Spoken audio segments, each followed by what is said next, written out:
Él sabía en quién había confiado, en quién había puesto su alma como un depósito, y él sabía que le iba a dar Dios esa corona de justicia.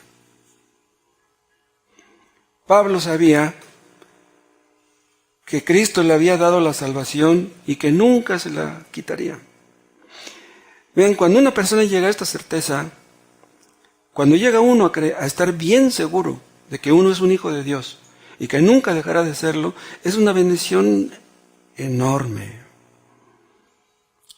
Si tú sabes, si tú crees, si tú entiendes que Cristo te amó desde la eternidad y que nunca dejará de amarte, puedes soportar cualquier cosa, puedes soportarlo todo.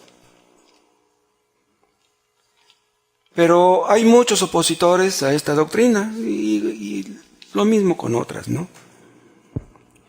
Se basan en ciertos textos para apoyar sus teorías. O sea, son personas que piensan que la salvación se pierde, que tú puedes ser salvo hoy y perdido mañana, que puedes ser un hijo de Dios hoy y mañana volver a ser un hijo del diablo. Y se basan en ciertos versículos que malentienden, versículos que no entienden. Bien, los que piensan que la salvación se pierde, en el fondo no creen que la salvación sea por gracia. ¿Por qué? Porque si la salvación es por gracia y se puede perder, entonces ¿dónde está la gracia? Si tú puedes perder algo que ya se te regaló, pues entonces ¿en dónde está la gracia? Pero ellos se agarran, repito, de ciertos textos para decir que la salvación se puede perder. Bien, hay versículos que parecen decir eso, pero hay muchísimos que dicen que no. Recuerden ustedes que la Biblia nunca se contradice. Si nosotros no entendemos un texto o encontramos una aparente contradicción, el problema está en nosotros, en nuestro entendimiento o en nuestra falta de entendimiento. El problema no está en la palabra de Dios, la Biblia no se contradice. Dice, el que comenzó en vosotros la buena obra, dice, la perfeccionará. Vean, si dice aquí que la perfeccionará, la va a perfeccionar. Esto no se presta a discusiones, a controversias. Eso está más claro que el agua. Entonces, si hay muchos versículos que nos dan a entender que lo que Dios empieza lo concluye, y si hay algunos versículos que parecen decir que no, ¿a quién le vamos a hacer caso? Vean, hay más o menos 22 versículos en la Biblia, en el Nuevo Testamento, que hablan acerca del infierno. La mayoría son citados por Cristo. Supongamos que hubiera un versículo en el Nuevo Testamento que pareciera decir que no hay infierno. Si 22 dicen que sí lo hay y uno dice que no, ¿cuál tiene la razón? Los 22.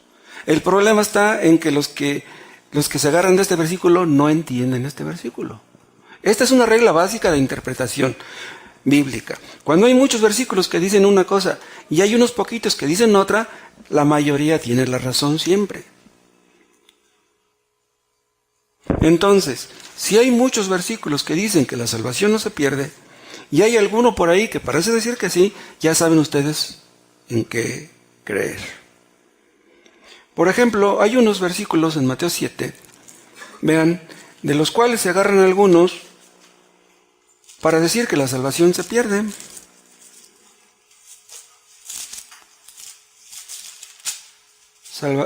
Mateo 7, 20. Así que por sus frutos los conoceréis. Está hablando de los falsos maestros. ¿Cómo podemos saber que un maestro es un maestro falso? Pues por sus frutos. Ya no tanto por sus enseñanzas, ¿sí? Ya no tanto por sus doctrinas, por esos frutos. Y dice el 21, no todo el que me dice Señor, Señor entrará en el reino de los cielos, sino el que hace la voluntad de mi Padre que está en los cielos. Dice, no todo el que me dice Señor, Señor. Creer que Cristo es el Señor es una buena doctrina, Cristo es el Señor, no cabe duda. Pero no todos los que le dicen Señor, Señor a Cristo van a entrar en el reino de los cielos. Y dice en el 22, muchos me dirán en aquel día, de los falsos maestros sigue hablando, Señor, Señor, ¿no profetizamos en tu nombre y en tu nombre echamos fuera demonios y en tu nombre hicimos muchos milagros? Y entonces les declararé, nunca os conocí, apartados de mí, hacedores de maldad. Entonces descubrirán que eran falsos maestros, que lo que estaban predicando era falso. Entonces se darán cuenta de su hipocresía y de su maldad. Lo que nunca quisieron reconocer antes, se verán obligados a reconocerlo a la mera hora. Pero vean, algunos se agarran de aquí para decir, estos hombres decían que Cristo era su Señor, entonces eran creyentes. Pero a la mera hora perdieron su salvación porque Cristo los va a mandar al infierno. No, estas personas nunca fueron creyentes. Le decían Señor a Cristo, pero una cosa es que tú le digas Señor y otra cosa es que lo obedezcas. Porque tú le puedes decir a Cristo, Señor, tú eres mi Señor, pero no lo obedeces, entonces ¿de qué sirve que le digas Señor? Dios está esperando que tú le obedezcas. Y cuando tú le obedeces estás demostrando que realmente lo reconoces como tu Señor. Estos versículos que acabamos de leer ahorita nos hablan de un posible autoengaño. O sea, hay personas que creen que son salvas cuando no lo son. Que creen que van rumbo al cielo cuando la realidad es que van rumbo al infierno. Estas personas decían tener fe. Dice, no profetizamos en tu nombre. Decían ser útiles a sus semejantes. Decían echar fuera demonios. Dijeron haber hecho milagros. Pero Cristo les está diciendo, yo nunca los conocí. No dice, los conocí un tiempo y luego dejé de conocerlos. No, dice el 23, nunca os conocí. Vean al final del 21. Dice, sino el que hace la voluntad de mi Padre. O sea, el asunto no es como tú hables de Cristo. No. Es según tú hagas la voluntad del Padre. Los creyentes verdaderos reciben un corazón nuevo, un corazón de carne, un corazón sensible. ¿Y qué es lo que pasa con eso? Que Dios los conduce a obedecer. ¿Quién lo hace? El Espíritu Santo. El Espíritu Santo hace que tú seas conducido a obedecer. Dios no solamente te pide que obedezcas, te capacita para que obedezcas. ¿De qué serviría que Dios requiriera de nosotros obediencia y no nos capacitara para obedecerle? No, Dios nos da las dos cosas. Nos da la orden y nos da la capacidad. Y esa capacidad viene cuando la persona nace de nuevo y tiene el Espíritu Santo. Entonces tú puedes dejar el pecado lo que nunca pudiste haber hecho antes. Al final, en el 23 dice, y entonces les declararé, nunca os conocí. No dice, los conocí un tiempo, pero ya después los perdí de vista, los dejé de conocer. No, dice, nunca los conocí. Una persona que se equivoca en cuanto a su salvación, una persona que se equivoca en cuanto a la certeza de salvación, va a llegar al día del juicio, si es que no antes, para recibir un shock. No hay peor engaño que este. Si tú te engañas respecto de las cosas de este mundo, bueno, pues. Pero si tú te engañas respecto de las cosas del futuro, respecto de las cosas del cielo, ese es el peor engaño que puede tener una persona. Yo les comentaba hoy a los hermanos de acá de por la calle 7. Imagínense una persona que lee la Biblia a 20 años, 30, 40 años, para terminar en el infierno. Estar escuchando predicación tras predicación tras predicación y terminar en el infierno, wow. Personas que pensaban que iban a ser salvas y que a la mera hora se dieron cuenta que no. Estas personas de las que Cristo está hablando aquí, ellos pensaban que eran siervos de Dios. No, dice, nosotros estamos predicando, somos ganadores de almas, evangelizamos, echamos fuera demonios. ¿Y qué les va a decir Cristo a la mera hora? Dice, ustedes eran malvados, hacedores de maldad. Se supone que un falso maestro, un falso maestro no creerá hacerlo, pero si se para detrás de un púlpito y abre la Biblia, dirá, no, pues yo quiero el bien de mis semejantes. Estoy abriendo la Biblia y estoy explicándola, yo busco el bien de la gente. Pero ¿qué dice Cristo? No, por sus frutos, no es por sus enseñanzas, no es por lo que dice, es por lo que hace. El día del juicio, todos los que enfatizaban esto, de echar fuera demonios, de hablar lenguas, de tener el don de sanidad, se van a llevar un chasco terrible. Esas personas que enfatizan lenguas, milagros y sanidades, es que se compadecen de la gente. Dice, pobrecita gente que está sufriendo. Vengan en nuestra iglesia, oramos por los enfermos y Dios los sana. Y miren, nosotros hablamos en lenguas y aquí vemos milagros. Ellos creen que están haciéndole un bien a la gente y los están engañando. Creían en ciertas cosas, pero en las más importantes, que deberían de haber creído, no creyeron. Otra cosa, vean otro texto en 1 Corintios, capítulo 3. Hay algunos versículos que nos enseñan que un cristiano puede perder su recompensa, pero no su salvación. Y hay personas que confunden la palabra recompensa con la palabra salvación. Creen que la salvación es una recompensa. Pero vean, los creyentes no pueden perder su salvación, pero sí su recompensa. Son dos cosas diferentes. La salvación es por gracia, la recompensa es por obras. ¿Sí? Pero si ustedes se confunden en este punto, pues van a estar súper confundidos. 1 Corintios 3, 10. Conforme a la gracia de Dios que me ha sido dada, yo como perito arquitecto puse el fundamento, dice Pablo. ¿Cuál es el fundamento? Es Cristo, es el Evangelio de Cristo. Dice, y otro edifica encima, pero cada uno mire cómo sobreedifica. Habla del fundamento apostólico, no Pablo como autoridad apostólica. Dice, porque nadie puede poner otro fundamento que es el que está puesto, el cual es Jesucristo. Y si sobre este fundamento alguno edificare oro, plata, piedras preciosas, madera, heno, hojarasca, la obra de cada uno será manifiesta porque el día la declarará. Aquí donde habla del día del juicio. Pues por el fuego será revelada y la obra de cada uno, cual sea, el fuego la probará. Si permaneciere la obra de alguno que sobreedificó, vean cómo dice, recibirá recompensa. Aquí está hablando de recompensa. Aquí no está hablando de la salvación. ¿Y eso cómo se comprueba? Leyendo el 15. Si la obra de alguno se quemare, él sufrirá pérdida. Dice, si bien él mismo será salvo. Vean. O sea, un creyente puede perder su recompensa, pero no su salvación. Por eso dice al final del 15, si bien él mismo será salvo, aunque así como por fuego. ¿Cómo se salva uno del fuego? Todo chamuscado, todo lleno de tizne. ¿Sí? ¿Qué significa esto? Que el día del juicio, las obras de todos los creyentes van a ser juzgadas.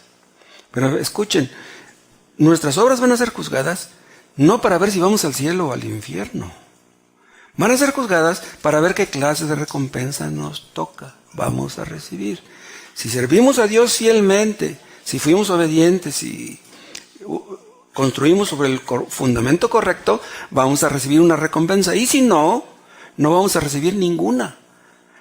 Pero vamos a ser salvos. Pero imagínense qué terrible no recibir una recompensa. Eso equivaldría a estar predicando 10 años, 15 años, 20 años y que nadie se salvó. Imagínense estar orando, evangelizando, que un programa de radio, que libros y cassettes y que nadie se salvó. Entonces, ¿qué estuvimos haciendo? Pero es posible. Es posible que un cristiano, que un pastor esté predique y que casi nadie se salve. Y eso sea terrible. Imagínense qué diferente que el día del juicio, que llega uno a ese día y un montón de gente fue salva gracias al trabajo de uno. Eso será una bendición, una recompensa tremenda. Hay otro texto que es malinterpretado, 2 de Pedro 2. Aquí Pedro también está hablando de los falsos maestros y dice en el 19, 2 de Pedro 2, 19, les prometen libertad, dice, y son ellos mismos esclavos de corrupción, porque el que es vencido por alguno es hecho esclavo del que lo venció. Eso es lo que pasa con los falsos maestros. Les dicen a los demás que se arrepienten y ellos nunca se han arrepentido. Les dicen a los demás que dejen el pecado y ellos no lo han dejado.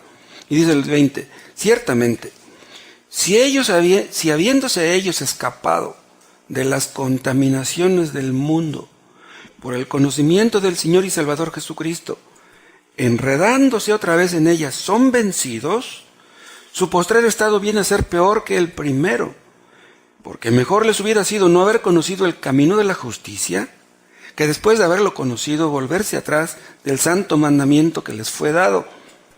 Pero les ha acontecido lo del verdadero proverbio, el perro vuelve a su vómito y la puerca lavada a revolcarse en el cielo. Estos versículos los malinterpretan algunos, que dicen que estas personas de las que está aquí hablando Pedro, fueron salvas, ¿sí?, Porque dice aquí en el 20, pues que tuvieron el conocimiento del Señor y Salvador Jesucristo. Se apartaron de algunos pecados, dice el 20. Ciertamente, si habiéndose ellos escapado de las contaminaciones del mundo por el conocimiento del Señor y Salvador Jesucristo, vean, hay predicadores, falsos maestros, que dejan los vicios, que dejan de fumar, que dejan de tomar, que dejan a lo mejor hasta la droga. ¿Qué quiere decir eso? ¿Que son salvos, que son creyentes verdaderos? No, sigan leyendo. Enredándose otra vez, dice, en ellas son vencidos, su postrer estado viene a ser peor que el primero. Hemos sabido de personas que dejan los vicios y que luego predican, pero que luego vuelven a los vicios y terminan peor que antes de que predicaran. Estos versículos no dice que la salvación pueda perderse. Estas personas de las que está hablando aquí Pedro nunca fueron salvas. ¿Y cómo podemos saberlo o estar seguros de ello? Simplemente leyendo el 21 y el 22. ¿Qué dice el 21? Porque mejor les hubiera sido no haber conocido el camino de la justicia, o sea, no haber conocido el Evangelio, que después de haberlo conocido, volverse atrás del santo mandamiento que les fue dado. Ven, esta palabra volverse atrás es la apostasía. Son personas que conocieron la verdad, pero que le dieron las espaldas. Dice, volverse atrás del santo mandamiento que les fue dado. Ahora ven el 22. Pero les ha acontecido lo del verdadero proverbio. El perro vuelve a su vómito. ¿Qué pasa con el perro que vomita? Pero luego se come lo que vomitó. Pero ven, este perro nunca dejó de ser perro. ¿Y qué si dice el último? Y la puerca lavada a revolcarse en el cieno. La puerca lavada huele bonito, pero pues al rato se revuelca otra vez en el lodo y vuelve a oler mal. O sea, dejan el pecado por un tiempo. Pues se ven bonitos que ya no pecan como pecaban antes, pero vuelven a la misma vida de antes y vuelven a ser peor aún. Por eso dice al final del 20, su postrer estado viene a ser peor que el primero. Personas que dejaron 2 vicios y luego regresan a ellos y agarran 3, 4. Los hemos visto, los hemos conocido. Entonces, el hecho de que una persona deje un vicio, eso no garantiza nada. Una persona no está... ¿Cuántas veces hemos dicho esto? No porque una persona deje los vicios, podemos decir que ya es salva.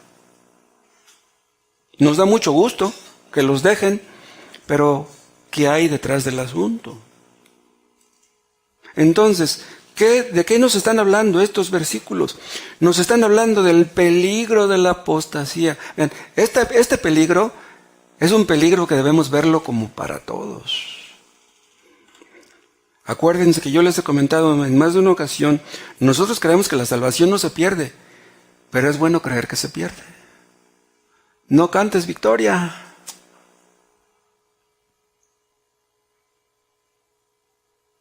Dice, ven otra vez el 20, 2:20. Ciertamente, si habiéndose ellos escapado de las contaminaciones del mundo por el conocimiento del Señor y Salvador Jesucristo, vean, son los falsos maestros que tenían un conocimiento del Señor puramente intelectual. Tenían muchos conocimientos, tal vez sabían algo del hebreo y del griego. ¿Y de qué sirvió? Puesto que volvieron a revolcarse en el lodo del que ya habían salido. Puercas lavadas que nunca dejaron de ser puercas. Una persona puede estar metida en una religión y sentirse reprimida. Ustedes pueden estar aquí escuchando la predicación y estar pensando, ¿a qué hora se acaba este cuate de hablar y me voy a echarme mis copas? Qué aburrido estar escuchando la predicación. Yo quiero ir a ver a las muchachas, yo que tengo que estar aquí metido. Si eso es lo que quieren ustedes hacer, pues háganlo, no se sientan reprimidos. Ustedes son libres, ustedes pueden hacer lo que gusten. Yo les comentaba hoy a los hermanos de acá de la calle 6. Dios no nos lleva al cielo jalándonos de los cabellos. Si tú quieres ser salvo, Dios te convence que eres pecador y te dice, órale, la salvación es tuya. Pero Dios no te obliga a que la agarres. ¿Quieres ser salvo? La salvación es tuya. Estas personas, estos falsos maestros, porque Pedro está hablando de los falsos maestros, en realidad Dios nunca empezó la buena obra en ellos. ¿Cómo la iba a perfeccionar? Dios perfecciona la obra en aquellos en quienes la empezó. Pero el hecho de que uno se pare detrás de un púlpito, eso no quiere decir que Dios haya empezado la buena obra en esa persona. Pero entonces, si estos falsos maestros predicaban, los mismos de los que hablamos hace rato, a los que Cristo les va a decir, nunca os conocí, entonces, ¿por qué predicaban? Si nunca fueron salvos, si eran falsos maestros, si no eran creyentes verdaderos, entonces ¿por qué predicaban? ¿Por qué se metieron a predicar? Vean, ellos decidieron leer, ellos decidieron asistir al culto, ellos decidieron predicar, Dios ni les dijo nada, toda la iniciativa la tomaron ellos. Así como tú decides dejar el cigarro, puedes decidir volver a agarrarlo. Tú decidiste empezar a leer la Biblia, puedes decidir dejar de leerla, todo depende de ti. Cualquier persona por iniciativa propia puede dejar los vicios, simplemente con fuerza de voluntad. ¿Y qué con que tengas fuerza de voluntad? El hecho de que tú tengas mucha fuerza de voluntad y puedas dejar un vicio, eso no quiere decir que Dios haya empezado en ti una buena obra. La empezaste tú, por tu fuerza de voluntad. Te jactas de que ya no eres el mismo de antes, te jactas de que no eres un borracho, te jactas de que no eres un drogadicto. Entonces, tú empezaste la buena obra, tú no la puedes concluir.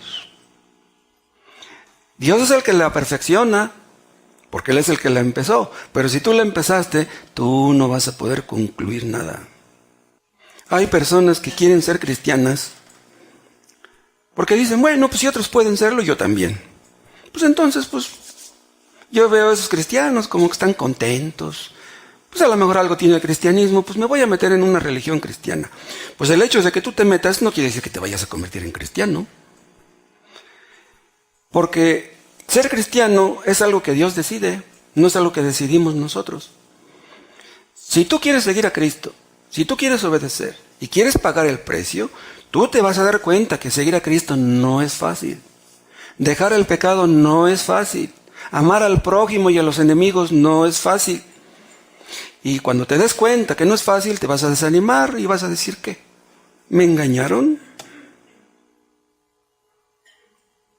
Muchos piensan que dejar el pecado es fácil.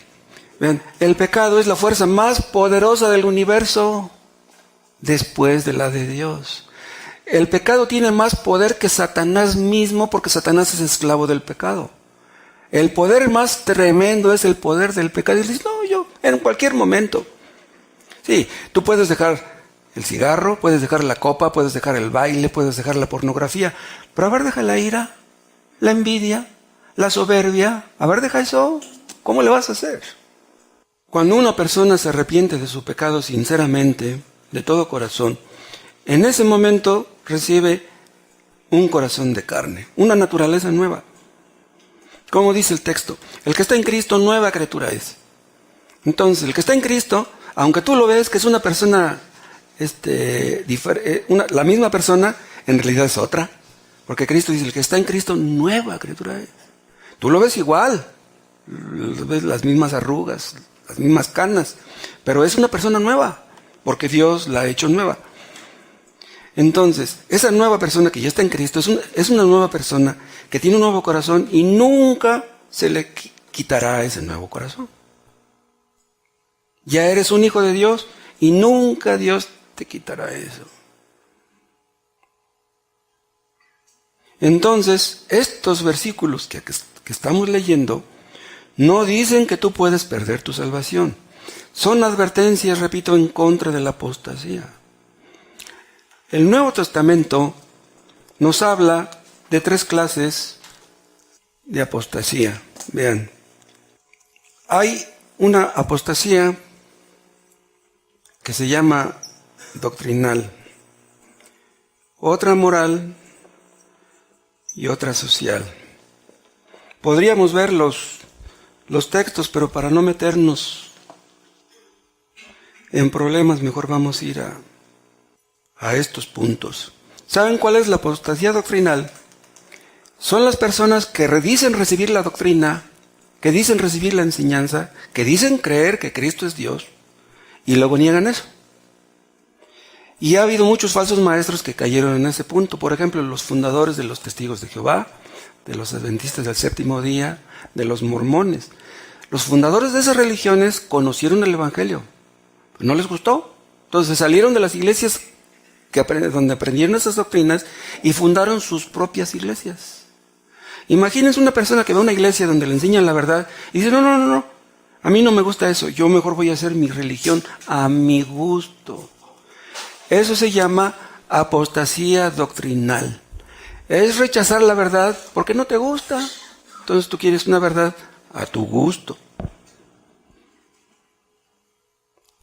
Yo les comentaba hace 8 días, acuérdense, de la importancia de estudiar las doctrinas, de entenderlas, de creerlas. Porque si entendiendo las doctrinas no garantiza que las pondremos en práctica, imagínense si no las entendemos. Dios insiste en que debemos entender las doctrinas. La Biblia dice palabras terribles en contra de esta apostasía doctrinal. Estas personas que dijeron, Señor, Señor, no profetizamos en tu nombre, entendían que Cristo era el Señor, pero no le obedecían. Ahí está la apostasía, precisamente. ¿Y saben ustedes cuál es la apostasía moral? Son las personas que decían haber creído en Cristo y que dejaron su pecado o que dejaron algunos pecados y que luego regresan a esos pecados que decían haber abandonado. Esa es la apostasía moral. Esta la puede tener una persona permaneciendo en la iglesia. Una persona puede estar escuchando cada domingo la predicación, pero vivir una vida doble. Una vida de pecado. Esa es apostasía moral. Dices que eres creyente, pero con tus hechos demuestras lo contrario. ¿Y saben cuál es la apostasía social? Es cuando la persona se aleja de Dios, se aleja de Cristo, se aleja de la verdad, por la burla, por el rechazo, por problemas con la gente, con los compadres. Entonces dice, no, pues si por ser cristiano voy a tener problemas con la gente, pues mejor ahí nos vemos. Esa es la apostasía social. Pero el problema a fin de cuentas viene siendo el mismo porque es el alejamiento de Dios. Y si tú te alejas de Dios, es que nunca fuiste salvo.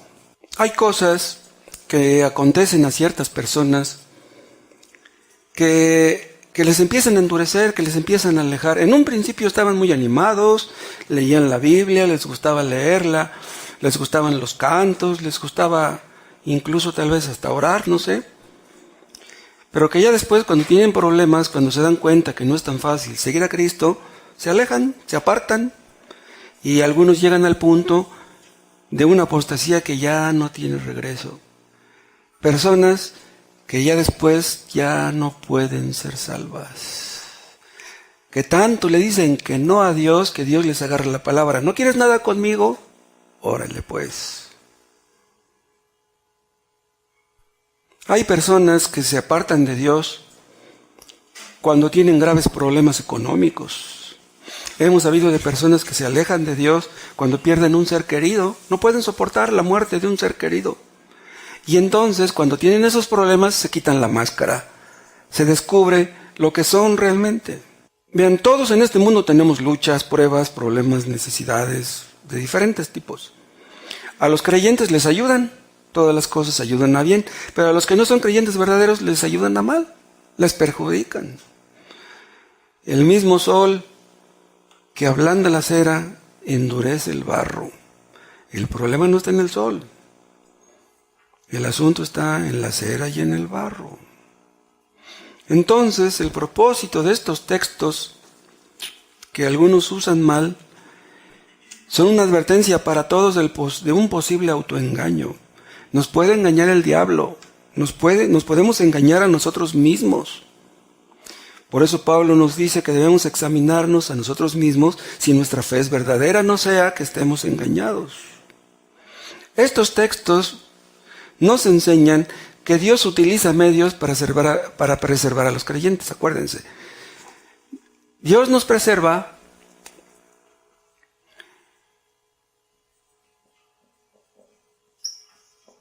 Dios nos preserva. Esa es la soberanía de Dios. Y nosotros perseveramos. ¿Por qué perseveramos? Porque Dios nos preserva. ¿Y saben cómo nos preserva? Estos textos son un medio para eso. O sea, estos textos tienen el propósito de poner en nosotros un temor santo, de perder lo que ya tenemos. Estos versículos hablan del peligro al que se exponen los que retroceden. Imagínense, les pongo un ejemplo. Imagínense una persona que empieza a venir al culto, que ya tiene un año viniendo. Viene cada 8 días, no falta. Pero de repente se empieza a alejar poco a poco. Viene 2 domingos sí y 1 no. Luego viene 2 domingos sí y 2 domingos no. Luego viene 1 domingo sí y 3 domingos no. Y dice, bueno, pues creo que me estoy enfriando. Creo que me estoy alejando un poco de Dios, pero no importa. Pues si soy salvo, pues Dios me va a salvar. No, no te engañes. Si tú te alejas de Dios, si tú no quieres saber de Dios, Dios no quiere saber de ti. ¿Cómo vamos a pensar? Bueno, si yo me estoy alejando de Dios, pero como Dios ha dicho que me va a preservar, pues aunque me esté alejando un poco, Él se va a encargar de traerme al redil. No. Esta doctrina debe alentar a los creyentes, no a los hipócritas. Si tú te alejas, ¿cómo puedes pensar que Dios te va a preservar? Esto lo menciona Pablo en 2 de Corintios, en el capítulo 12. Imagínense un creyente que dijera, o bueno, más bien, uno que dice serlo, que dijera, bueno, pues yo soy escogido. Yo no puedo perder mi salvación. Entonces, pues, ¿qué tanto problema con que no vaya al culto hoy? ¿Qué tanto con que no lea la Biblia hoy? No, si tú piensas así, ya estás en graves problemas. 2 de Corintios 12, 20. Dice Pablo, pues me temo que cuando llegue, no os halle tales como quiero, y yo sea hallado de vosotros cual no queréis. Bien, aquí está hablando muy fuerte Pablo. ¿De qué está hablando? Otra vez. Me temo que cuando llegue, no os halle tales como quiero, y yo sea hallado de vosotros cual no queréis. ¿Saben de qué está hablando? Les está llamando la atención porque había cosas mal hechas allí en esta iglesia de Corinto. Entonces está hablando con autoridad apostólica. Dice, me temo que cuando llegue ustedes estén haciendo cosas malas.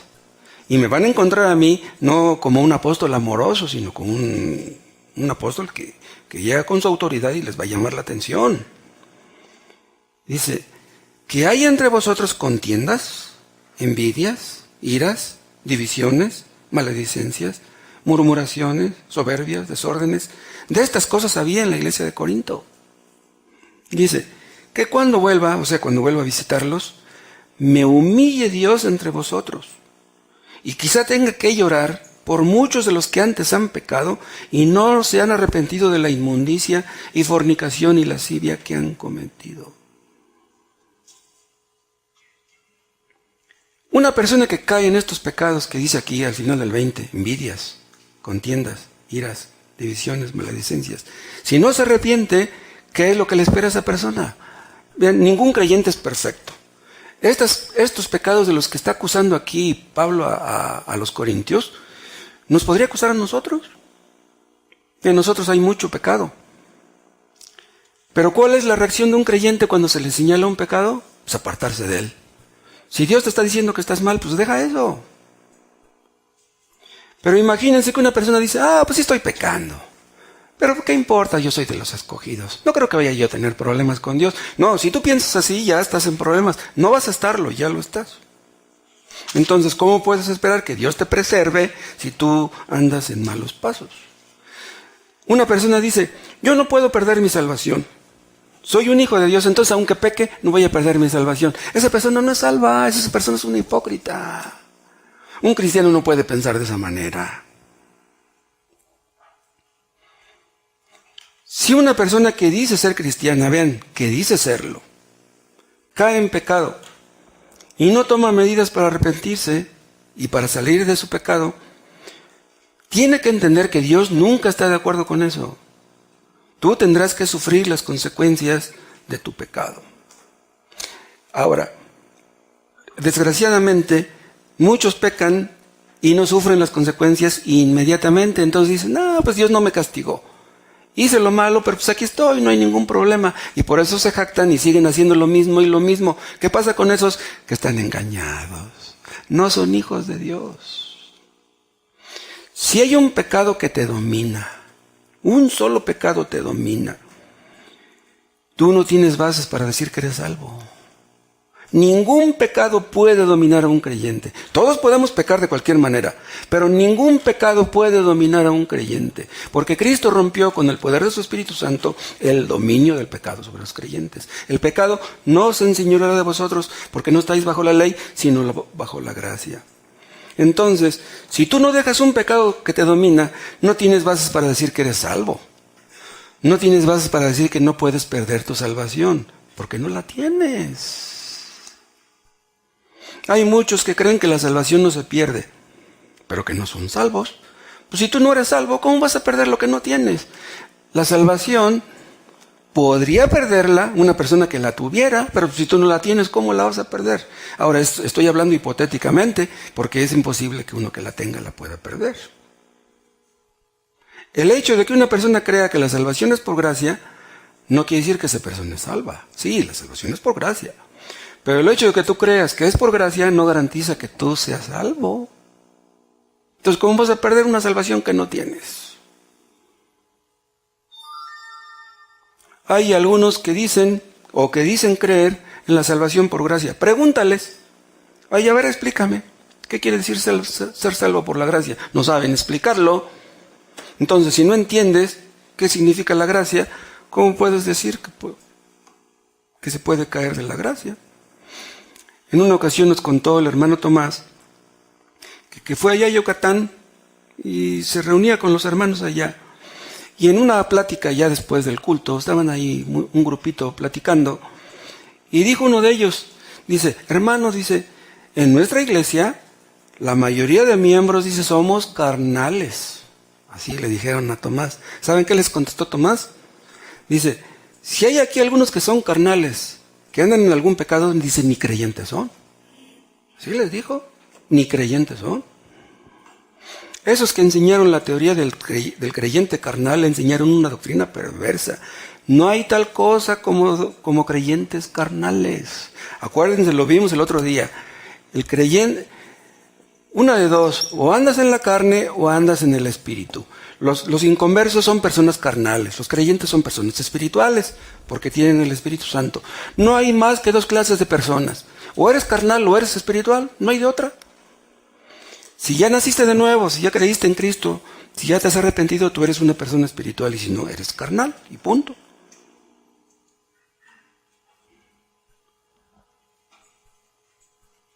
Vamos a ver otro versículo. Hebreos 12. Otro versículo malentendido, malinterpretado. Hebreos 12:5. 12:4. Porque aún no habéis resistido hasta la sangre, combatiendo contra el pecado. Y habéis ya olvidado la exhortación que como a hijos se os dirige diciendo, hijo mío, vean, Dios habla, hijo mío, no menosprecies la disciplina del Señor, ni desmayes cuando eres reprendido por Él, porque el Señor al que ama disciplina y azota a todo el que recibe por hijo. Si soportáis la disciplina, Dios os trata como a hijos. Dice, porque ¿qué hijo es aquel a quien el Padre no disciplina? Vean, si tú eres un hijo de Dios, Dios te va a disciplinar. Dios no va a permitir que tú andes en pecado. Dios no va a permitir que tú permanezcas en pecado. Dios te va a disciplinar. Dios disciplina a sus hijos. Aquí está hablando de los hijos. Sigan leyendo el 8. Pero si se os deja sin disciplina, de la cual todos han sido participantes, se refiere a todos los creyentes a través de la historia, entonces sois bastardos y no hijos. O sea, da a entender, disciplinamos a los hijos, no a los bastardos. Por otra parte, tuvimos a nuestros padres terrenales que nos disciplinaban y los venerábamos. ¿Por qué no obedeceremos mucho mejor al Padre de los Espíritus y viviremos? Ven, aquí habla de la vida eterna. Aquí no está hablando de que la salvación se pierde. ¿Me entienden? Dice, y viviremos. Ahora, está hablando claramente a creyentes porque dice en el 5, hijo mío, no menosprecies la disciplina del Señor. O sea, existe el riesgo de que los creyentes menospreciemos la disciplina del Señor. Y ese es un terrible problema. O que vayamos al otro extremo de creer que a Dios se le pasa la mano. Escuchen, a Dios nunca se le pasa la mano. Si Dios nos disciplina, es exactamente la disciplina que necesitamos. ¿Por qué nos disciplina Dios? Dice el 11, el 10. Y aquellos, nuestros padres terrenales, ciertamente por pocos días nos disciplinaban como a ellos les parecía. Pero Dios, nuestro Padre Celestial, para lo que nos es provechoso. Vean, Dios nos disciplina para nuestro provecho. ¿Para qué? Para que participemos de su santidad. Dios nos disciplina para que nos apartemos del pecado. Entonces, si Dios no te disciplina, si tú pecas y Dios no te disciplina, tú no eres un hijo de Dios.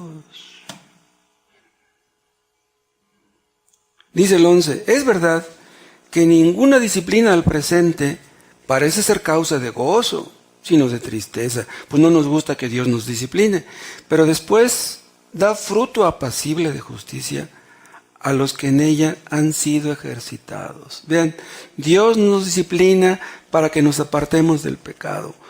Pero esta disciplina, vean, no proviene de la ira de Dios, no es un castigo penal. ¿Saben de dónde viene esta disciplina? De su amor. Es para reformarnos.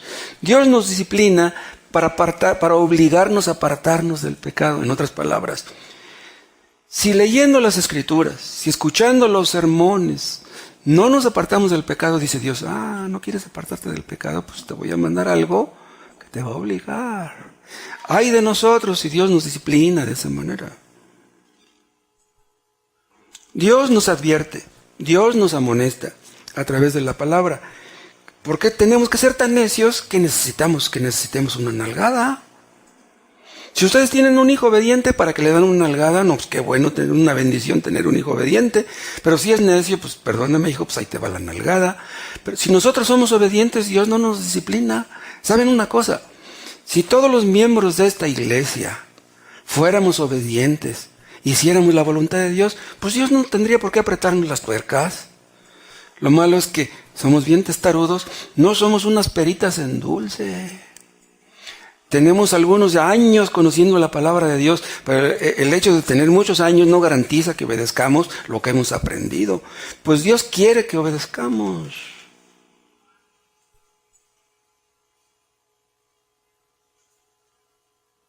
No debemos desmayar cuando Dios nos disciplina. Y nunca debemos pensar, a lo mejor Dios ya no me ama. A lo mejor a Dios se le está pasando la mano conmigo. No, Dios es bueno. Y siempre busca nuestro bien. Existen algunas iglesias, déjenme decirles, es que me acuerdo de los falsos maestros y me da coraje. Existen iglesias donde la gente ya está acostumbrada a darle dinero al pastor. Le dan dinero al pastor en la mano. Tenga hermano, y ahí le dan el billete. Pero ¿saben por qué hacen eso esas personas? Porque ellos piensan que quedando bien con el pastor, están bien con Dios. No, hombre. Una persona puede ser muy amable con el pastor y darle regalos al pastor y estar mal delante de Dios. Lo importante es que tú estés bien delante de Dios, no delante del pastor. ¿Quieres ganarte las alabanzas del pastor? Que te felicite, que te apapache. Olvídate.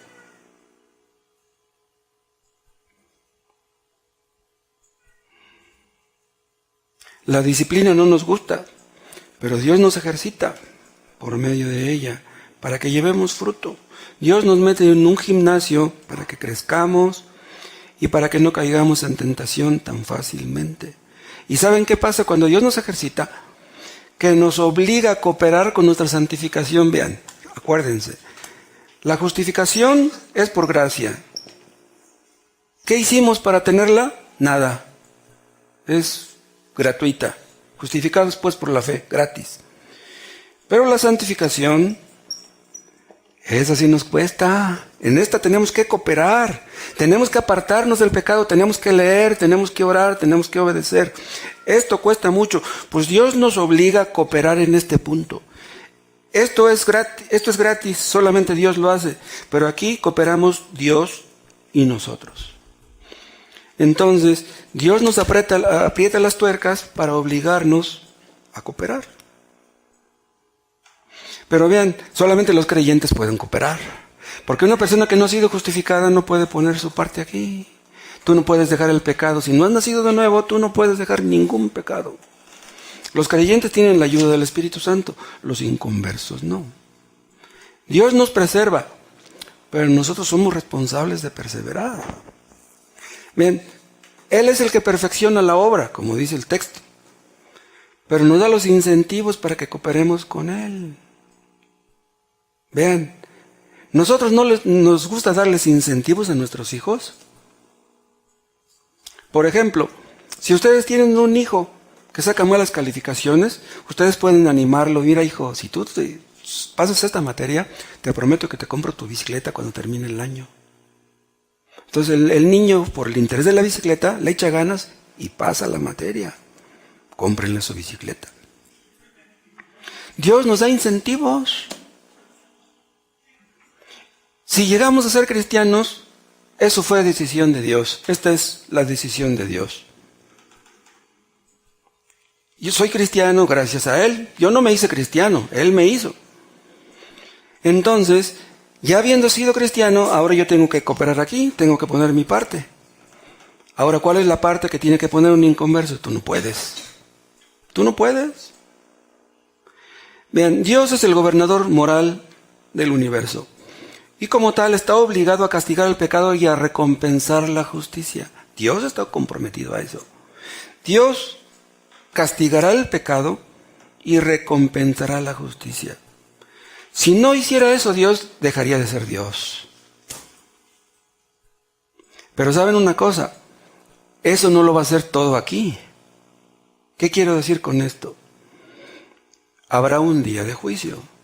Hay hombres que pecan y pecan y pecan y nunca sufren. Dios no los castiga. Pero habrá un juicio. Habrá un juicio. Hay hombres que matan y que matan y que violan y que extorsionan y de repente, ¡pum!, les dan un balazo y ya los matan. Ya descansan en paz. No. ¿Cómo que van a descansar en paz? Habrá un juicio para esas personas. El caníbal de Catepec, ¿ustedes creen que va a descansar en paz un día? Dios está obligado a castigar el pecado y a recompensar la justicia, también en sus hijos, no solamente en los inconversos. Si andamos en pecado, Dios nos va a disciplinar. Y si hacemos lo correcto, Dios nos va a recompensar. Los creyentes han sido perdonados de todos sus pecados. ¿En base a qué? En base a lo que Cristo hizo en la cruz. Somos perdonados no por nuestro arrepentimiento. Somos perdonados no por nuestras lágrimas. Somos perdonados por lo que Cristo hizo en la cruz. Cristo llevó nuestros pecados, sufrió las consecuencias de nuestros pecados. Pero aún hay consecuencias temporales por nuestros pecados. O sea, ustedes saben que algunos de nosotros sufrimos consecuencias de nuestros pecados antiguos. Y ustedes dirán, bueno, pero si yo ya soy creyente, si ya Dios me perdonó, ¿por qué tengo yo que estar sufriendo las consecuencias de mi pecado? Así es, el pecado siempre trae consecuencias. Imagínense a un fulano que está en el reclusorio, que le echaron 30 años de cárcel. Van y le hablan del evangelio en la cárcel y ahí se arrepiente. ¿No lo perdona Dios en la cárcel? Sí, es salvo ahí en la cárcel, ya se arrepintió de sus pecados. Pero como ya se arrepintió, ya Dios lo perdonó. ¿Va a salir de la cárcel? No, tiene que cumplir su condena. El pecado siempre ocasiona caos, vergüenza, sufrimiento. Y Dios quiere que lo entendamos. El pecado es el mal más grande del universo. ¿Cuántos pecados cometió Adán y sufrimos aún las consecuencias? 1. ¿Cuántos pecados cometió Abraham en el asunto de Agar y de Ismael? ¿Cuántos pecados hay? Todavía sufre las consecuencias de ese pecado. No sé si ustedes sepan que en el Antiguo Testamento había una ley que se llamaba la ley de restitución. Si un ladrón era sorprendido robando, tenía que pagar lo que había robado más un 20%. Por ejemplo, si se robaba algo que costaba 4,000 pesos, no, 5,000 pesos, lo agarraban, tenía que devolver los 5,000 más el 20%, o sea, tenía que devolver 6,000. Pero si se robó 5,000, ¿por qué tenía que devolver 6,000? Para que se diera cuenta que el pecado trae consecuencias. Pagas los 5, más aparte 1,000. ¿Cómo ven? Si un ladrón en el Antiguo Testamento hurtaba un buey y lo vendía o etcétera, lo agarraban, ¿saben cuánto tenía que pagar? Por un buey tenía que pagar 5 bueyes. Y si se robaba una oveja, y lo agarraban, tenía que pagar 4 ovejas. ¿Por qué 5 bueyes y por qué 4 ovejas? Porque para robar un buey se necesita más maldad que para robarse una oveja. Para robar un banco se necesita más maldad que para robar una miscelánea. ¿Entienden? A mayor cantidad de pecado, mayor castigo. ¿Y todo para qué? Todo eso del Antiguo Testamento, para que viéramos que el pecado siempre trae consecuencias. Si tú le reconoces que te robaste algo, vas con una persona y le dices, ¿sabe qué? Discúlpeme, mire, me da mucha vergüenza decírselo. Un día que andaba usted descuidado, pues le robé su reloj de ahí del tocador. Ah, sí, ¿me lo robaste? Ok, te perdono, pero págamelo. Si tú ya lo vendiste, era un Rolex, costó mucho dinero, pues a ver cómo le haces, pues tienes que pagarlo. Y si no, entonces ¿cómo dices que estás arrepentido de habértelo robado? No, tienes que pagarlo. Hemos sabido que en Estados Unidos han habido algunos hombres que ya los van a inyectar con esa famosa inyección letal y que se han arrepentido de sus pecados. A lo mejor es cierto. Si es cierto, pues los inyectan y se mueren y se van al cielo. Pero tienen que sufrir la inyección de todas maneras. ¿Cuánto daño causa un pecado? Imagínense, si sufriendo las consecuencias del pecado, el hombre no deja su pecado, imagínense si no hubiera consecuencias. Los creyentes hemos sido perdonados, hemos sido justificados por lo que Cristo hizo. Pero los pecados que cometemos después de creer en Cristo, esos pecados le importan mucho a Dios. Ustedes no pueden decir, pues yo ya soy escogido, yo ya soy salvo, y si peco, a Dios no creo que le importe. No, a Dios le importan más los pecados de los creyentes que los de los inconversos. ¿Cómo ven? Acuérdense de David. Cuando David cayó en adulterio, ¿lo perdonó Dios, sí o no? Acuérdense de las consecuencias. Su hijo se le murió. Violaron a sus concubinas. Su hijo le trató de quitar el reino y trató de matarlo. Todo para que viera que el pecado siempre trae consecuencias. Dios nos ama demasiado como para pasar por alto nuestros pecados. Dios no es como nosotros. Nosotros somos malos padres. Hay padres que vemos a nuestros hijos pecar y no les decimos nada, pero Dios no es así.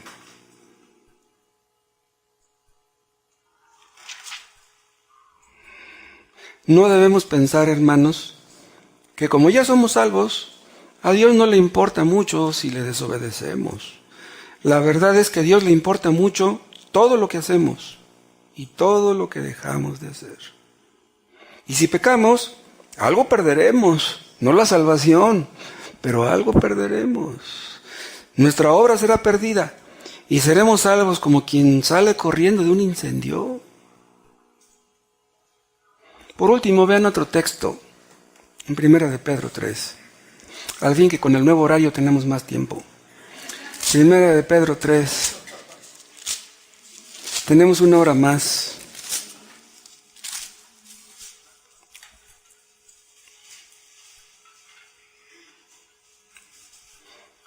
Primera de Pedro 3:7.